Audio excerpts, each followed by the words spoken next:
Chers frères et sœurs en Christ, bonjour. Et donc, nous allons continuer notre enseignement sur le thème la confession du péché nous rend captifs du péché. Et cette fois-ci, nous sommes à notre troisième numéro. Et donc, ici, nous allons prendre une partie de la Bible qui prête à confusion pour beaucoup de gens. Et beaucoup de gens se basent sur cette partie de la Bible et en disant que nous devons toujours confesser nos péchés, confesser tout le temps nos péchés. Et donc, nous allons voir 1 Jean 1, le verset 8 à 10. Pourquoi l'apôtre Paul a-t-il écrit 1 Jean 1, le verset 8 à 10? Et qu'est-ce que ça veut nous dire? Et donc, est-ce que le verset veut dire que le vrai chrétien doit toujours dire qu'il est pécheur et confesser toujours ses péchés? Ou bien, est-ce que le verset là nous demande de confesser chaque jour nos péchés? Parce que beaucoup de gens, ils se basent sur ces versets-là pour dire que nous devons confesser nos péchés chaque jour. Et donc, nous allons lire 1 Jean 1, le verset 9. Qu'est-ce qui est dit là-bas? On dit, si nous confessons nos péchés, il est fidèle et juste pour nous les pardonner et pour nous purifier de toute iniquité. Donc ici, on dit quoi? Si nous confessons nos péchés, il est fidèle et juste pour nous les pardonner et pour nous purifier de toute iniquité. Ce qui montre quoi? Donc, nous devons confesser nos péchés et demander le pardon. Et on dit quoi? En confessant maintenant, il va nous pardonner. C'est ça, hein? Mais lisons un peu 1 Jean 1, le verset 7. Qu'est-ce qu'il est dit là-bas? Dans 1 Jean 1, le verset 7, il est dit, mais si nous marchons dans la lumière comme il est lui-même dans la lumière, nous sommes mutuellement en communion et le sang de Jésus, son Fils, nous purifie de tout péché. Donc ici, il a dit quoi? Qu'est-ce qui nous purifie du péché? C'est le sang de Jésus.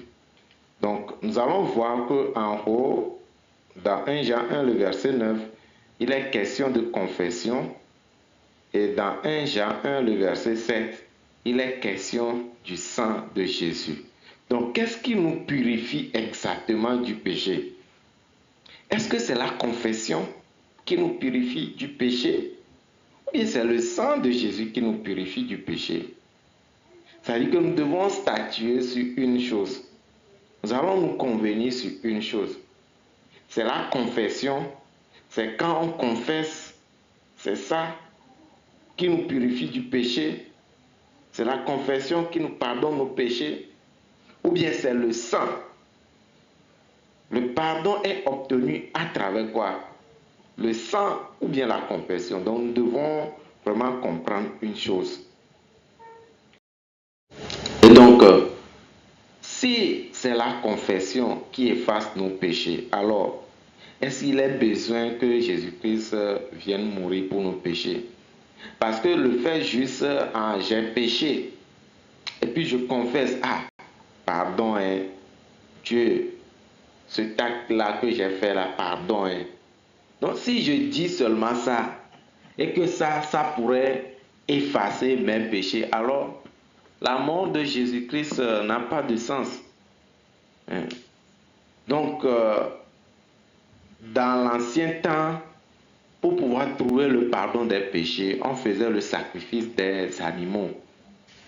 Donc, si c'est la confession qui efface nos péchés, qui, à travers la confession juste, c'est-à-dire que reconnaître le péché, demander pardon à Dieu, si ça, là, ça va effacer nos péchés vraiment, alors pourquoi on sacrifiait les animaux? Donc pourquoi on doit sacrifier un animal pour le pardon des péchés? Pourquoi Jésus-Christ devait venir souffrir, mourir? Et donc nous devons voir clairement. Alors, quelle est la raison de la mort de Jésus? Pourquoi il y a le sacrifice des animaux? Et que ce sacrifice-là, aujourd'hui, est remplacé par la mort de Jésus. Donc, nous allons voir plusieurs versets de la Bible nous disent que c'est le sang qui efface nos péchés. C'est-à-dire que c'est à travers l'effusion de sang qu'on peut avoir vraiment le pardon devant Dieu. Donc sans apporter le sang devant Dieu, là, on ne peut pas parler de pardon. Mais si le sang est apporté, s'il y a effusion de sang, alors il y a automatiquement quoi? Le pardon. Donc lorsque nous vérifions un peu dans Lévitique 17, le verset 11, on dit quoi? Car l'âme de la chair est dans le sang. Je vous l'ai donné sur l'autel afin qu'il servît d'expiation pour vos âmes, car c'est par l'âme que le sang fait l'expiation. Donc, c'est-à-dire que c'est à travers le sang là. Donc, pourquoi c'est à travers le sang? On dit que l'âme de la chair se trouve dans le sang. Donc, la vie se trouve dans le sang. Donc, puisqu'on a péché, on dit quoi? Le salaire du péché, c'est la mort. Donc, pour payer le péché là, donc, il faut nécessairement la mort d'un animal. Il faut nécessairement un sacrifice expiatoire. Le sang doit être versé pour pouvoir avoir vraiment le pardon des péchés. Donc, nous allons voir que ce qui pardonne vraiment nos péchés, c'est le sang lave nos péchés. Alors, pourquoi 1 Jean 1, le verset 8 à 10? Pourquoi l'apôtre Jean a-t-il écrit 1 Jean 1, le verset 8 à 10? Donc, nous allons l'examiner et voir vraiment qu'est-ce que l'apôtre voudrait nous dire à travers cela. Et donc, nous allons tirer vraiment une leçon à travers ça et comprendre exactement la raison de 1 Jean 1, le verset 8 à 10. Jean 1, le verset 8 dit, si nous disons que nous n'avons pas de péché, nous nous séduisons nous-mêmes, la vérité n'est point en nous. Si nous disons, le verset dit, si nous disons que nous n'avons pas péché, donc dans 1 Jean 1, le verset 8 dit que si nous disons que nous n'avons pas de péché, donc quelqu'un qui a le péché là, est-ce qu'on peut dire que cette personne est pure? Non, la personne n'est pas pure. La personne est pécheur. Mais ici, on dit que qui cette espérance en lui se purifie lui-même, comme lui-même est pur. Donc ça veut dire que celui-là qui n'a pas l'espérance en lui là, il est impur, il est pécheur. Donc ça veut dire qu'on parle à celui-là qui n'a pas l'espérance en lui. Cette personne-là est impure. Cette personne-là doit dire qu'il a le péché même. Et dans 1 Jean 3, verset 7, on dit, petit enfant, que personne ne vous séduise. Celui qui pratique la justice est juste comme lui-même est juste. Donc ici, là, on dit quoi? On est juste. Donc nous sommes, donc selon 1 Jean, dans le chapitre 3, on peut voir que celui-là qui reçoit Jésus-Christ vraiment là, il est pur et cette personne-là est juste. Donc pourquoi 1 Jean 1, verset 8 à 10 alors? Donc, ceux qui concluent que 1 Jean 1, verset 8 à 10 nous disent le chrétien doit dire qu'il est pécheur et qu'il doit toujours confesser ses péchés, c'est des gens qui ne peuvent pas comprendre 1 Jean 3 qui nous montre que nous sommes purs et que nous sommes justes. Donc, revenons un peu. On va voir. Lorsque l'apôtre Jean écrivait, il écrivait dans certaines circonstances. Il écrivait à certains genres de personnes. Nous allons lire un peu dans 1 Jean, chapitre 2, le verset 1. On va comprendre un peu. On dit quoi? Mes petits enfants, je vous écris ces choses afin que vous ne péchiez point. Et si quelqu'un a péché, Nous avons un avocat auprès du Père, Jésus-Christ le juste. Il est lui-même une victime expiatoire pour nos péchés, non seulement pour les nôtres, mais aussi pour ceux du monde entier. On dit que je vous écris, ici, mes petits enfants, je vous ai écrit ces choses. C'est pour que vous ne péchez pas. Mais si quelqu'un a péché là, je dirais qu'il devait dire ici quoi? Qu'il confesse. Donc si quelqu'un a péché, il doit faire quoi? Il doit confesser. Mais ici, ce qui est écrit, ce n'est pas que si quelqu'un a péché. Ici, on n'a pas dit de confesser. Mais ici, on dit quoi? Ah, il a un avocat auprès du Père, Jésus-Christ le juste. Amen. On dit qu'il est une victime expiatoire pour nos péchés. Non seulement pour les nôtres, mais pour ceux du monde entier. Donc, Jésus-Christ est devenu la victime expiatoire pour les péchés. Ah, donc ça veut dire quoi? Si j'ai péché, Jésus-Christ est une victime expiatoire pour mes péchés. Il est mon avocat, il me défend. Donc, nous allons voir ici que c'est comme il y a différents types de personnes. Ici, là, on est en train de nous parler, mes petits-enfants. Donc, en d'autres mots, on parle directement à ceux qui sont sauvés, ceux qui ont eu cet espoir en eux, ceux qui ont reçu l'évangile. Et que s'ils ont péché là, ils ont un avocat auprès du Père, Jésus-Christ le juste. Donc, nous allons voir ici, si quelqu'un a péché, il n'est pas dit de confesser, mais de savoir qu'il a un avocat auprès du Père. On va sonder continuellement les Écritures. Nous allons voir que vraiment, à l'issue de tout ce qui est dit, 1 Jean 1, verset 8 à 10, nous sommes pécheurs et nous devons confesser nos péchés.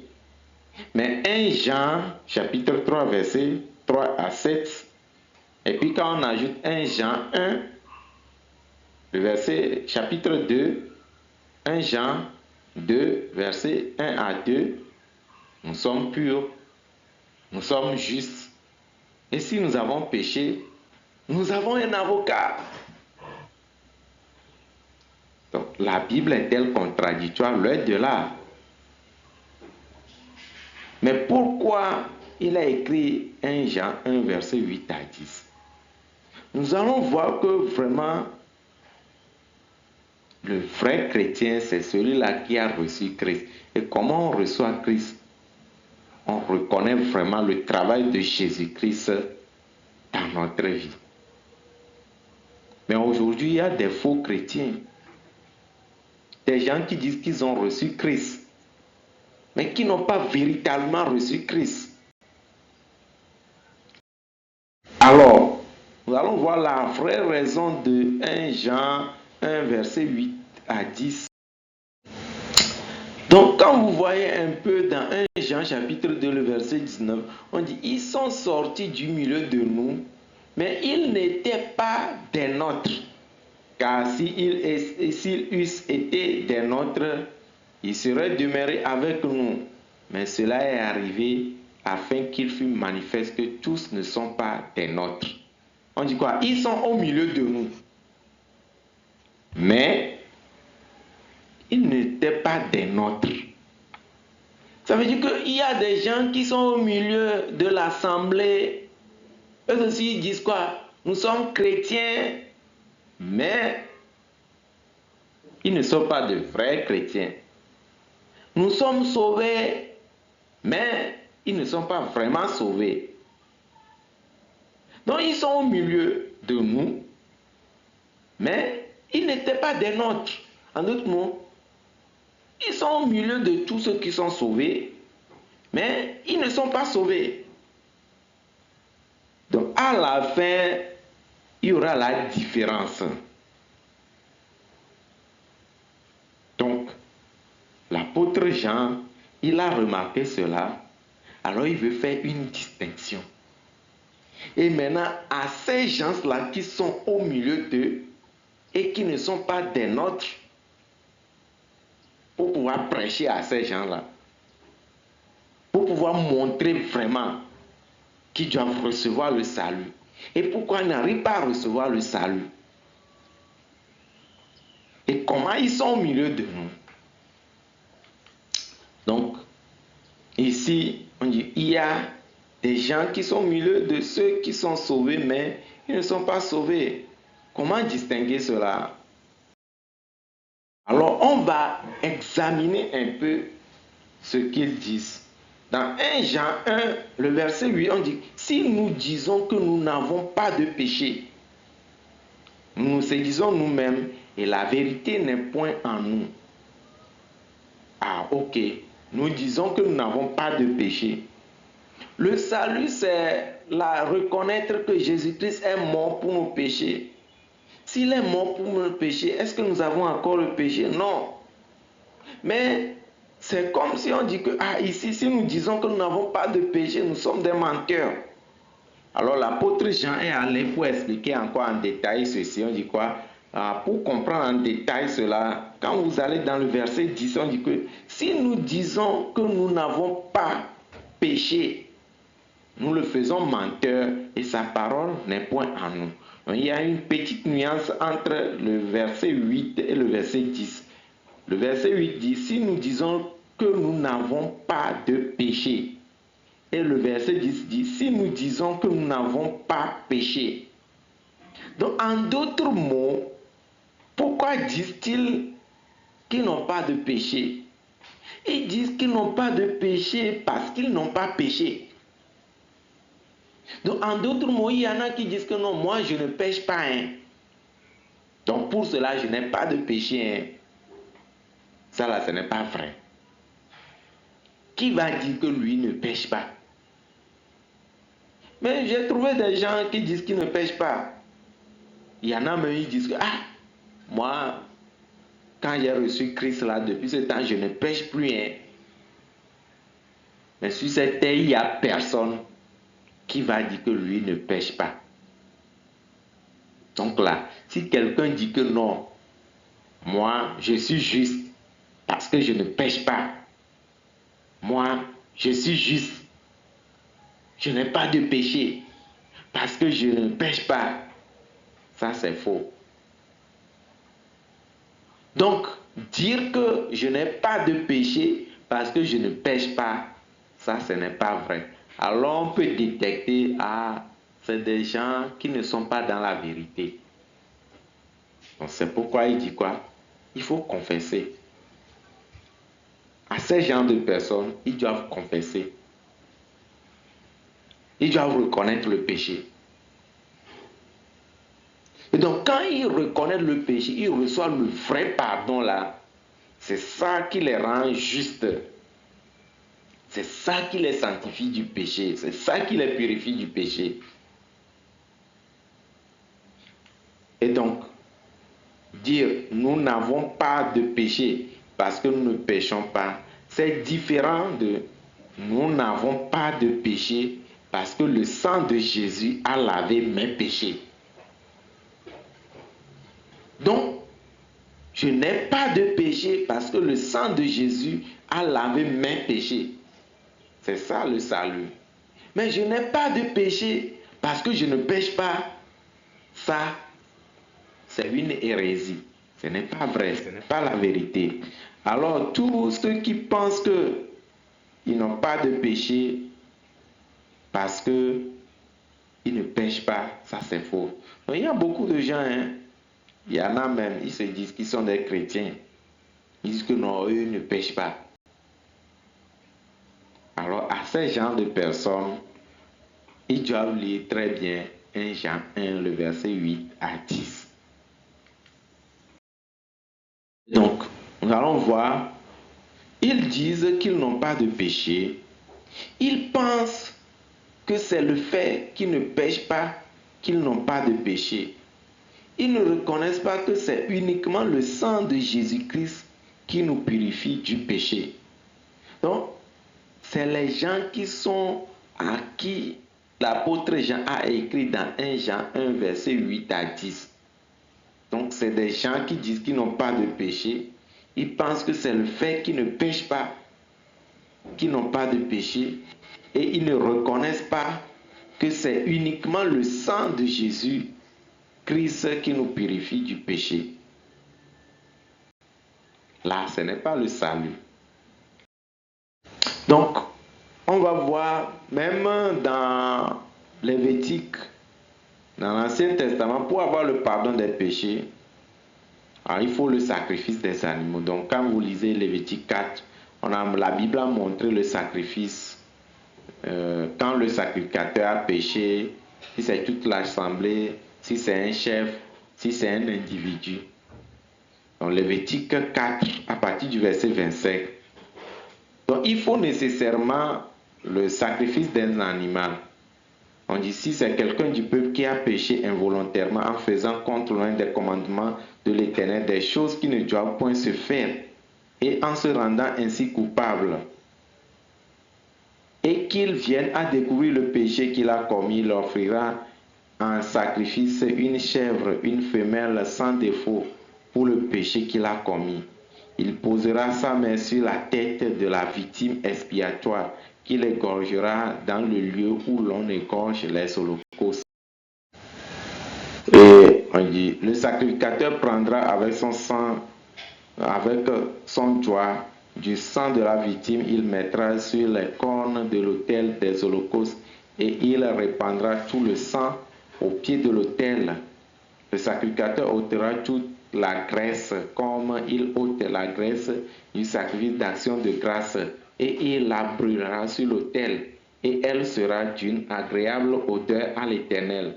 C'est ainsi que le sacrificateur fera pour cet homme l'expiation, il lui sera pardonné. S'il offre un agneau en sacrifice d'expiation, il offrira une femelle sans. Il posera sa main sur la tête de la victime qu'il égorgera en sacrifice d'expiation dans le lieu où l'on égorge les holocaustes.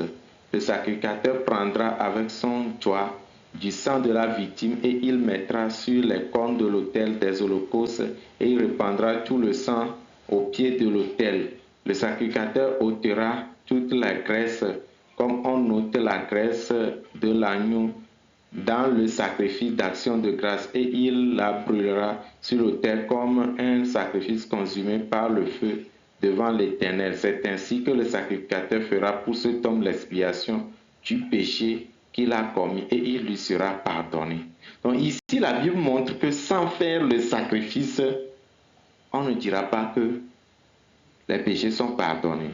Donc quand on fait le sacrifice là, le sang qui est versé là, c'est ça qui nous permet d'avoir le pardon. Donc, on peut voir le processus. D'abord, la personne a commis le péché involontairement et il découvre le péché là. Donc, il apporte un animal dans le tabernacle et il met la main sur la tête de l'animal. Il tue l'animal. Il met le sang sur les cornes de l'autel et répand au pied de l'autel. Donc, on peut voir ce processus-là. Donc, sans parcourir ce processus, on ne peut pas avoir le pardon des péchés. Donc, premièrement, la personne a reconnu le péché, il a reconnu. Et après, on peut voir que ici, en deuxième position, il apporte l'animal, il met la main sur la tête de l'animal. Donc, pourquoi il met la main sur la tête de l'animal? C'est synonyme de transfert de péché. Et donc, quand nous voyons dans le processus du pardon des péchés, c'est là, avant de tuer l'animal, on transfère les péchés sur la tête de l'animal en confessant les péchés sur la tête de l'animal. Et là, les péchés sont confessés sur l'animal. Ça veut dire que les péchés sont transférés à l'animal et après on tue l'animal et on met le sang sur les cornes de l'autel. Et donc, lorsque nous voyons dans Lévitique 16, verset 21, on dit Aaron posera ses deux mains sur la tête du bouc vivant, et il confessera sur lui toutes les iniquités des enfants d'Israël et toutes les transgressions par lesquelles ils ont péché. Et il les mettra sur la tête du bouc, puis il les chassera dans le désert à l'aide d'un homme qui aura cette charge. Donc, en mettant la main sur la tête de l'animal, les péchés sont transférés à l'animal. Vous pouvez voir dans Matthieu 3, le verset 13 à 17, c'est la même chose. Là où nos péchés sont transférés à Jésus, c'est où? Ce n'est pas quand tu t'abaisses pour aller confesser tes péchés là, tes péchés sont transférés à Jésus. Non. Si je m'abaisse maintenant pour confesser mes péchés, que c'est transféré à Jésus, alors Jésus doit encore mourir. Mais lorsque nous voyons dans Matthieu 3, verset 13 à 17, on voit que Jésus est allé pour se faire baptiser par Jean-Baptiste. Et donc, lorsque Jean-Baptiste a posé la main sur la tête de Jésus-Christ, les péchés sont transférés à Jésus. Et à travers le baptême que Jésus-Christ a reçu par Jean-Baptiste, les péchés du monde ont été transférés à Jésus-Christ. Donc, ici, ce que Jésus-Christ a fait, c'est la rédemption éternelle. Donc, il y a la rencontre entre Jean-Baptiste et Jésus-Christ. Donc là, Jean-Baptiste est le représentant de tout le monde. Donc, lorsque Jean-Baptiste a baptisé Jésus, donc il a transféré les péchés sur Jésus. Donc, lorsque nous lisons dans Jean chapitre 1, le verset 29 plutôt, Jean 1, verset 29 dit, le lendemain, il vit Jésus venant à lui et il dit, voici l'agneau de Dieu qui ôte le péché du monde. Donc l'agneau de Dieu a ôté le péché du monde. Donc Jésus-Christ a ôté nos péchés. Et donc là, il est allé à la croix, il est mort. Il est allé même dans le tabernacle céleste où il a apporté son sang. Donc nous pouvons voir que le même parcours que Jésus-Christ a fait. Donc à travers le travail de Jésus-Christ, tous nos péchés sont pardonnés. Alors dans Jean chapitre 19, verset 30, dit, quand Jésus eut pris le vinaigre, il dit, tout est accompli. Et baissant la tête, il rendit l'esprit. Donc ici, Jésus a dit, tout est accompli. Donc ça veut dire quoi? Le travail du péché là a déjà été accompli, c'est déjà fait quoi. Ce n'est pas que c'est maintenant Jésus-Christ fera un travail pour que nous ayons le pardon de nos péchés, non. Il l'a déjà accompli. Donc nous allons voir que même si il a déjà accompli, mais beaucoup de gens ne reconnaissent pas ce travail-là. Donc nous allons voir le processus du salut, c'est quoi? C'est la repentance et la foi. La repentance nous conduit à quoi? À dire que, moi je suis dans le péché. Hein. Quel que soit ce que je vais faire là, je ne peux pas sortir du péché. Hein. Maintenant, avoir la foi que Jésus-Christ est venu faire un travail pour moi. Et c'est ce travail-là qui m'a affranchi du péché. C'est ça qu'on appelle le salut. Donc dans Marc 1, verset 14 et 15, après que Jean eut été livré, Jésus alla dans la Galilée, prêchant l'évangile de Dieu. Il disait, le temps est accompli et le royaume de Dieu est proche. Repentez-vous et croyez à la bonne nouvelle. Donc ici, il dit quoi? Repentez-vous et croyez. Donc sans la repentance, on ne peut pas croire. Donc il y a d'abord la repentance et ensuite la foi. La repentance est suivie de la foi. La repentance, c'est quoi? Reconnaître que vraiment, moi là, je ne peux pas respecter les commandements. Je ne peux pas respecter la loi. Je ne peux pas faire des efforts pour sortir du péché. Donc, dans Galates 3, donc, on montre le processus du salut. Galates 3, versets 23 à 25, on dit, avant que la foi vînt, nous étions enfermés sous la garde de la loi en vue de la foi qui devait être révélée. Ainsi, la loi était comme un pédagogue pour nous conduire à Christ, afin que nous fussions justifiés par la foi. La foi étant venue, nous ne sommes plus sous ce pédagogue. Donc on dit, avant la foi, il y a la loi. Donc la loi est un pédagogue, il nous a enseigné. Enseigné jusqu'à quoi? Jusqu'à ce qu'on sache que moi là, je ne peux pas respecter la loi. Moi là, je ne peux que pécher. Je ne peux pas m'en sortir du péché par moi. Alors, j'ai besoin d'un sauveur. Donc, il nous conduit à Christ. Donc, quand on arrive à Christ maintenant, comment Christ nous sauve? Ce n'est pas par la loi, mais à travers la foi maintenant. Donc, lorsque nous avons la foi maintenant, on dit quoi? La foi étant venue, nous ne sommes plus sous ce pédagogue. En d'autres mots, la loi. Nous ne sommes plus sous la loi. Donc, nous allons voir, il y a le début et la fin. C'est-à-dire que pour avoir le salut, nous devons passer premièrement par la repentance. La repentance, donc nous devons reconnaître que la loi, donc dans la repentance, il y a la loi qui travaille. La loi travaille pour nous amener à la repentance. Donc la loi travaille pour nous montrer que nous sommes pécheurs, que nous ne pouvons pas nous en sortir. Donc on peut dire que 1 Jean 1 verset 8 à 10 nous classe dans repentance, le travail de la loi. Donc, nous devons voir que nous sommes 100% pécheurs et que nous sommes des gens qui méritent la mort. Nous sommes morts et que nous sommes des gens qui doivent aller en enfer. Et donc, quand on arrive à ce moment-là, il y a la fin du travail de l'homme. Ah, mon travail ne peut pas m'en sauver, donc je mets fin à mon propre travail. Donc, je ne peux rien faire maintenant. Donc, à partir de ce temps, maintenant, on peut arriver à l'étape 2, qui est le salut. Donc, le salut arrive à travers quoi? La croyance. On croit en quoi? Au travail de Jésus. Et donc, là-bas, maintenant, c'est la foi. Jésus est déjà mort pour mes péchés. Il m'a déjà affranchi du péché. Donc, ce n'est pas aujourd'hui Jésus-Christ pardonne nos péchés. Il est déjà mort. Donc, c'est ça qu'on doit reconnaître. Et donc, on peut parvenir maintenant à la justice. Et nous avons la vie. Et nous pouvons aller au paradis. Donc, en ce moment, c'est le travail de Jésus-Christ seulement. Donc, c'est le début du travail. Donc, lorsque le travail de l'homme finit, le travail de Jésus-Christ commence. Donc, on dit, qu'est-ce que le salut? Une personne qui se noie, s'il sort de l'eau, on peut dire qu'il est sauvé. Donc, si on le sort de l'eau, il est sauvé. Une personne qui est dans le péché, s'il sort du péché, on peut dire qu'il est sauvé.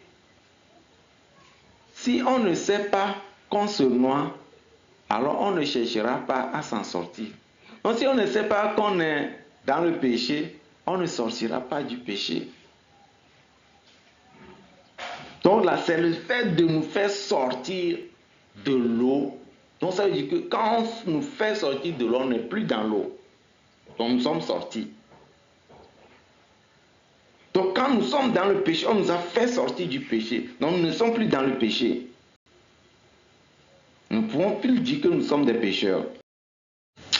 Donc, devons pour cela savoir pourquoi nous sommes pécheurs.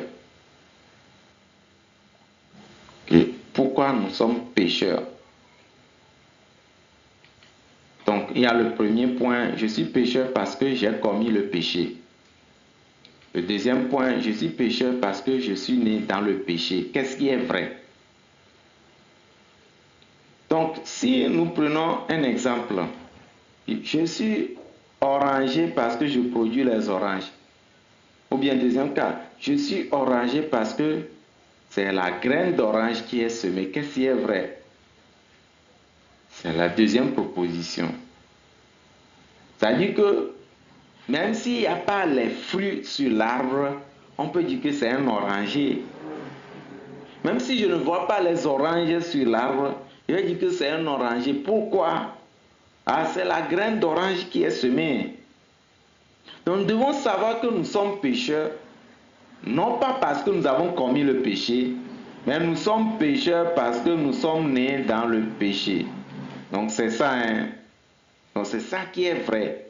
Donc si nous reconnaissons que nous sommes pécheurs parce que nous sommes nés dans le péché, alors pour s'affranchir du péché, ce n'est pas à travers notre travail.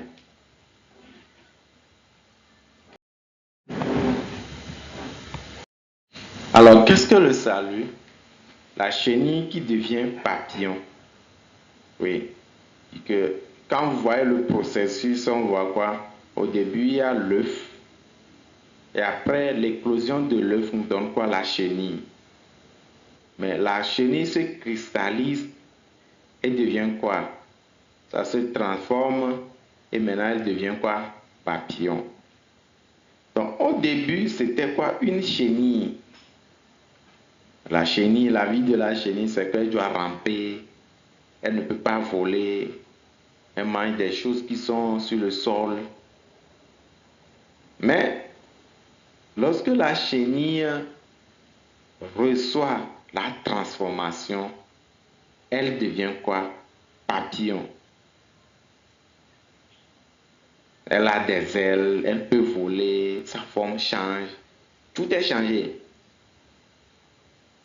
Donc la chenille devient papillon, mais le papillon ne devient pas chenille. Donc beaucoup de gens disent, ah, si on m'a fait sortir de l'eau là, est-ce que je peux tomber encore dans l'eau, replonger dans l'eau? Non, c'est impossible. Parce que le salut, c'est éternel. Donc la chenille qui devient papillon. Mais le papillon ne peut pas devenir chenille. Donc le salut, c'est le pécheur qui devient juste. Mais le juste ne peut plus devenir pécheur. Pourquoi? Parce que le salut, ce n'est pas à travers les œuvres. Donc nous allons voir ici, il y a quoi? Première étape, nous avons porté le péché. Deuxième point, c'est Jésus-Christ qui a porté nos péchés. Au troisième point, c'est que nous sommes affranchis du péché. C'est ça le salut.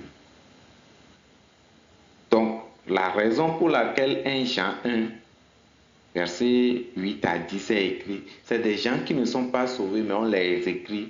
Non, il faut reconnaître que vous êtes pécheurs. Alors là, vous allez voir comment est-ce que Jésus-Christ vous pardonne vos péchés. C'est à travers son sacrifice maintenant, vos péchés sont pardonnés. Maintenant, vous allez parvenir véritablement au vrai salut. Et donc, 1 Jean n'est pas destiné à des gens qui sont sauvés, mais à des gens qui ne sont pas sauvés. Mais pour quelqu'un qui est sauvé, ah, le sang de Jésus m'a lavé, je suis juste. Et que quiconque est en lui, il marche dans la lumière, et le sang de Jésus lui purifie de toute iniquité. Le sang nous purifie de toute iniquité. Nous sommes purs, nous sommes justes. C'est ça le vrai salut. J'espère qu'en écoutant, que Dieu nous donne vraiment beaucoup de grâce et que le travail de Dieu se manifeste dans nos vies. Donc, s'il y a toujours des questions, n'hésitez pas à nous les envoyer. Merci, à la prochaine.